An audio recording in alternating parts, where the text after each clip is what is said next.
So now we're going to work on putting the white down the bottom, and that's the smooth frosting icing. I usually just find this makes the top design pop with all the colours, and also obviously covers the cake underneath. I must point out this time that this is not the easiest process in the world. It can be a little bit fiddly, so I'll give you a few tips to stop this exercise turning into disaster. So I've already smoothed around on the part of the edge. Now, what I did was take the icing that I was using before the frosting. I've added a small amount of water just to make it so it's a little bit smoother than it was before. If your frosting's too hard, as soon as you put it on the edge of that cake, it's going to lift off any tiny little crumbs. When I bake the cake in the oven with the butter, the margarine and the flour, this is where I like using that rather than any of the sprays. Generally, it leaves a good crust on the side of the cake, so it's a bit easier to work with. If it's a raw edge, you'll definitely need to have to do a crumb coat, which is basically putting very thin frosting, thin consistency frosting around the edge, letting it crust, and then going back over the top. So I find the best way to do frosting always is to put on more onto the design rather than not enough. So if you start from the bottom, I've got an angled spatula here. Some people prefer to use the smaller pointed spatula. Some people prefer to use a straight spatula, but this one's angled. So I put the frosting at the bottom of the design to start with, and then I drag it around, but not letting it go too thin, the actual thickness of it. As soon as it starts going thin is when you're going to drag it backwards and forwards. You'll start to pick up some of the cake. Now don't worry too much about the top edge of it, because we can clean that up. Now in this little cup here I've got boiling hot water, so that when I need to, I can clean my spatula off to keep it clean.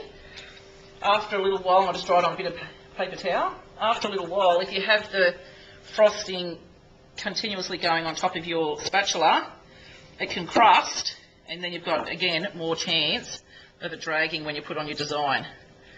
So this is the bit where it takes a little bit of playing around, especially around the top edge of a design that's got ins and outs.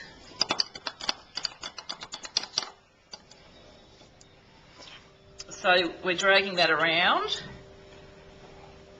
keeping it fairly thick. You can see that it can get thinner. You can actually start to see a little bit of the cake go through, but that's okay.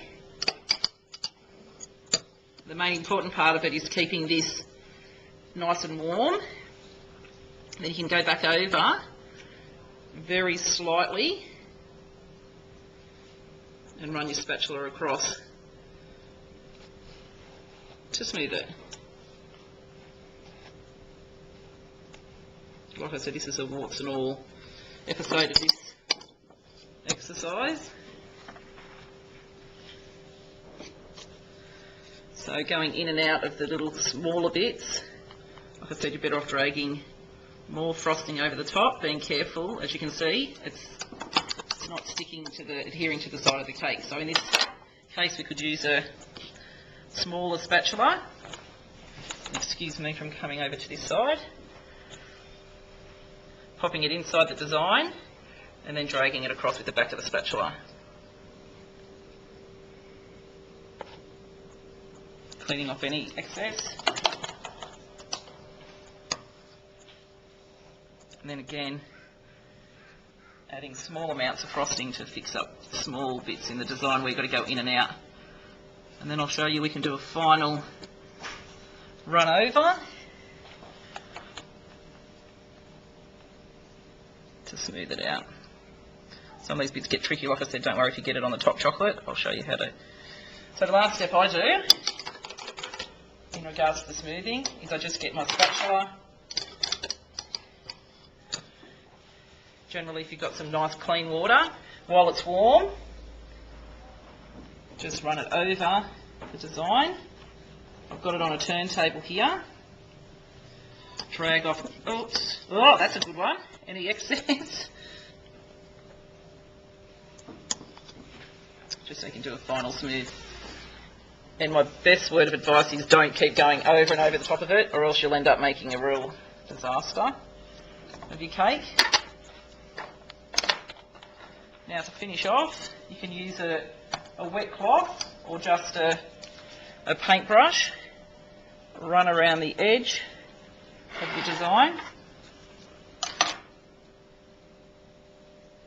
to clean off the bottom edge, and then get a fresh piece of paper towel and run it to tidy it up. And then I'm going to show you how to fix those little bits that need to be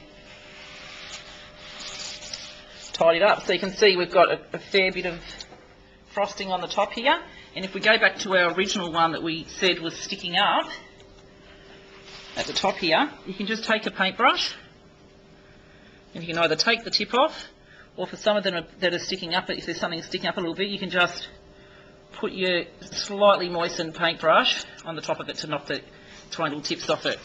So we're going to do the same thing when it comes to cleaning off around the chocolate. Get a nice clean paintbrush. Of course, you're definitely getting a warts and all for this one, aren't you? Just to tidy up that top edge.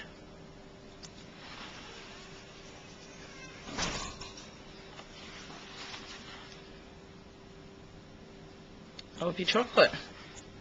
As you get better, you probably won't touch the chocolate as much as I have today. And it's definitely been a while since I've smoothed around the edge of that cake. So it takes a little bit of fiddling. Okay, now the final step on our butterfly. As you can see, we've put some chocolate for his eyes, his or her eyes. And we're going to take a piece of metallic wire, going to fold it in half and give it a trim. Sell this metallic wire in the shop, and you've got your little bit at the end. So if we get our thicker paintbrush and we just wrap it around the paintbrush, pull that off, pop it back. You can stick that straight into our cake. Now the tips of we often get asked about the tips of these wires. Since I have split that wire on the end of it, I really need to put a little bit of flour tape over that. For the exercise today, I'm going to put it straight into our cake before you pop it into the cake, because obviously metal into the cake will actually not be very healthy for people to eat. So you can either put a flour pick in it for them, or you can make sure that you put some floral tape at the bottom. So there's our little butterfly. And I must remember to tell you that when we did our tips, we used a Wilton number 18 tip. You can use a 16 if you prefer it to be finer, the stars. And also on the board now, you can put some green icing if you want to smooth some green icing for grass. And then you've got plenty of room to put a birthday greeting and some candles. Thank you very much.